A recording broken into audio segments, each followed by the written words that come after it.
Hello out there, my ghouls and goblins. Come, step back into the fog. It's the casual crypt keeper here, Taylor, and I've got something for you. Horror movies are my absolute favorite kind of movies. I love anything that gets me screeching. I love a flick about all things weird going bump in the night. So let's take a look at some up and coming horror movies that I am just so excited for. Now these are just my personal picks, so if you've got one that you're super stoked about, shout it out. There's tons of cool stuff coming out next year. Let's dive on in. Number 5, Renfield. I feel like this is the rare movie where I honestly don't need to see a single trailer or even hear a single fact or tidbit of trivia to know I want to see it other than one piece of information. Nicolas Cage plays Dracula in this movie. Okay, moving on. We're gonna go on to number 4. No, okay, I'll actually fill it out a bit. We'll talk about Renfield just a little bit. As if you need anything more than Nicolas Cage plays Dracula. Renfield is an upcoming horror comedy featuring the immortal Count Dracula, and I think he's played by, I don't know, some like B-movie actor or something, and his humble manservant Renfield, who's been indebted to Dracula for centuries and is growing more than a bit weary of it. The two of them find themselves in modern Louisiana, a far cry away from the Romanian castles the Count is used to, and trouble arises when his servant finds himself falling in love with a police officer and comedy ensues. Interestingly, this script was inspired by a pitch from Robert Kirkman. You probably know him as the creator of The Walking Dead and Invincible, and was adapted into a screenplay. Kirkman isn't particularly known for his comedy, he's definitely known for his violence and gore, so it's a bit of a step outside his comfort zone. Alongside Nicolas Cage in the starring role is an all-star cast of actors. Nicholas Hoult from Mad Max, X-Men, The Menu is playing the eponymous Renfield. Awkwafina is the police officer he finds himself smitten with, and we got Parks and Rec alum and Sonic the Hedgehog voice actor Ben Schwartz as a mob. Nicolas Cage in comedies is some of his best. The unbearable weight of massive talent was a real surprise hit for me. Definitely go see that. Nick Cage plays himself, it's fantastic. And if you've somehow done yourself the utter disservice of never having seen Vampires Kiss, I implore you, please go get that done. Since Nick Cage plays a vampire in that, and it's absolutely hilarious. It's one of the most insane performances he's ever given. Renfield is set to drop in April, and you can absolutely believe I will be there front row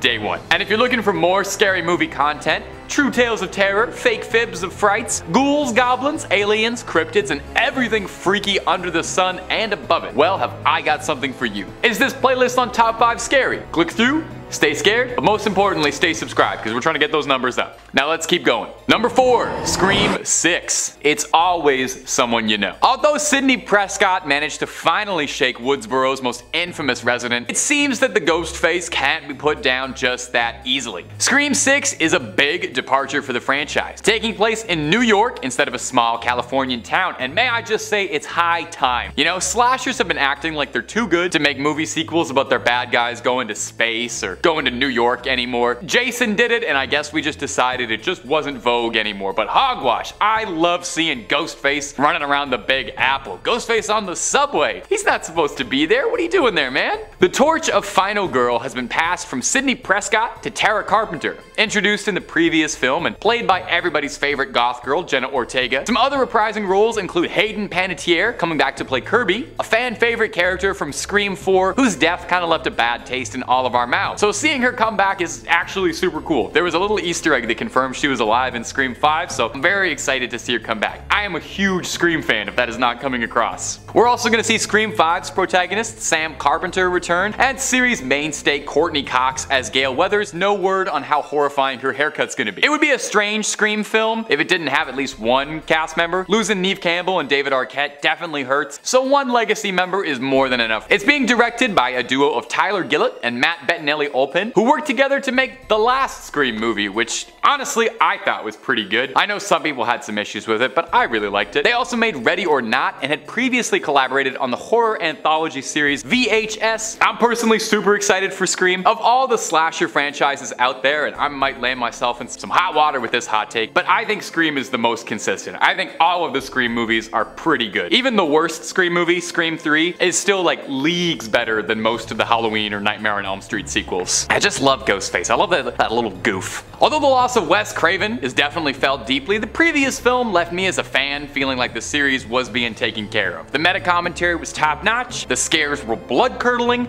and there was a good amount of that Scream humor. I cannot wait to find out who's under that mask come March. Number 3, Evil Dead Rise. Groovy. Evil Dead has always been one of my absolute favorite horror movies ever. I love a horror comedy. If you couldn't tell already from my past passion for Scream and my excitement for Renfield, and no one has ever done it better than Evil Dead 2, which might genuinely be one of my favorite movies of all time, let alone horror movies. I've probably seen that like 30 or so times. For all the quips, chainsaw arms, time travel, boomsticks, and gallons of fake blood, it's easy to forget that originally Evil Dead started as a low-budget horror movie trying to shock you to sickness with its gore and scares, and was trying to take itself a little bit seriously. The franchise tried to reboot itself about a decade ago, simply titled Evil Dead, hoping to recapture that same feeling of terror and a bunch of teens lost in a cabin. In a departure for the movies, Ash Williams and his chainsaw was nowhere to be found, and the comedy was completely absent unless you consider someone sawing their arm off with a bread cutter hilarious. And if you do, I don't really want to watch any like comedies with you. Well, Rise is set to try one more time at capturing that original gore fest. It seems like it's disconnected from the 80s films and the 2013 reboot and is doing its own thing. Evil Dead Rise sees a pair of estranged sisters reuniting in a cramped Los Angeles apartment, and their reunion is cut short after discovering a flesh-bound book, one Necronomicon Ex Mortis, in the sisters' building, which, well, if you know anything about Evil Dead, you know reading that book is very bad news and pretty much a guarantee that you're going to invite an army of flesh-eating demons into your world. If the trailer is anything to go by, expect Evil Dead Rise to be packed to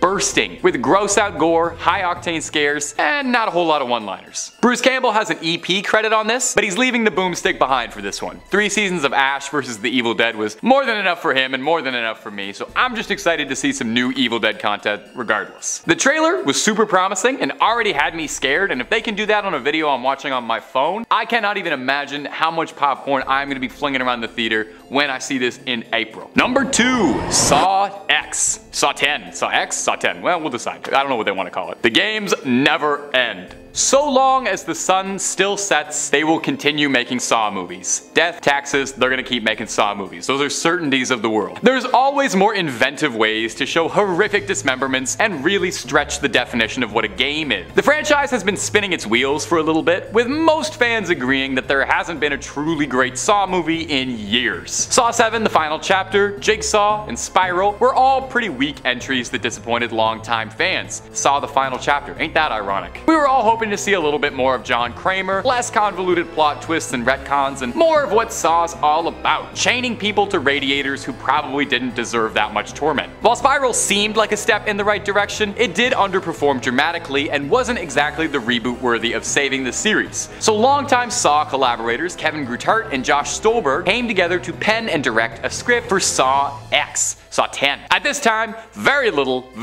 is known about the 10th entry in the splattering series, other than that Tobin Bell, best known for his role as John Kramer and that funny little puppet, will be returning with a main character role. So we can expect lots of Kramer goodness, lots of pre-recorded messages about how much blood victims are going to have to shed to learn important life lessons. Exciting too is Shawnee Smith, who plays Amanda Young, Jigsaw's troubled apprentice from the first 3 Saw movies, is set to return as well. And reports say that it's going to take place at some point during the first and second film, which makes sense since, spoiler alert from a movie from 2004, Jigsaw dies in the 3rd one, so, wasn't a lot to do there. He's capable of a lot of things, but bringing himself back from the dead he hasn't quite nailed yet. Do I think Saw 10 is going to be the best movie ever? Probably not, who's to say, but I absolutely love the Saw series, bones and all, pun intended, for all its ridiculous soap opera level twists, secret apprentices, and just utterly insane death trap, and of course, that little puppet. So I'm excited to spend any time at all in that dirty bathroom one more time. Number 1, Five Nights at Freddy's. Yeah, no, I'm being serious. I'm including this on the list because you know what?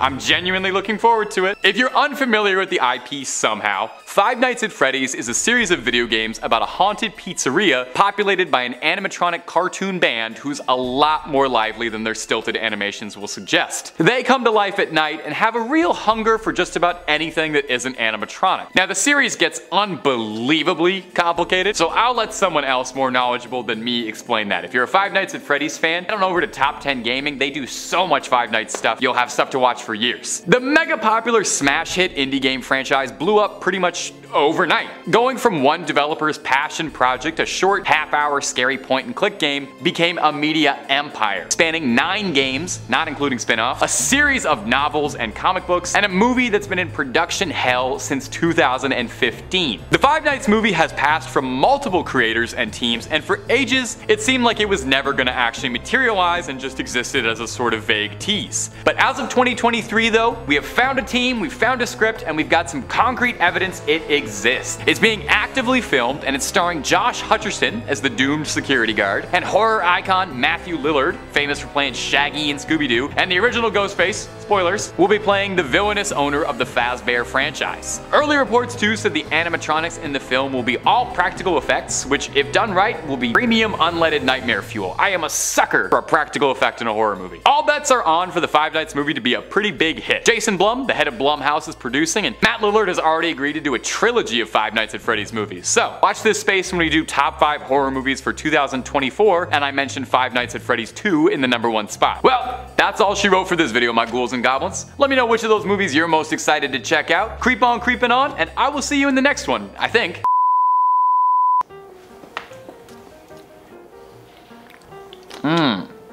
That taste makes the kidney stones worth it.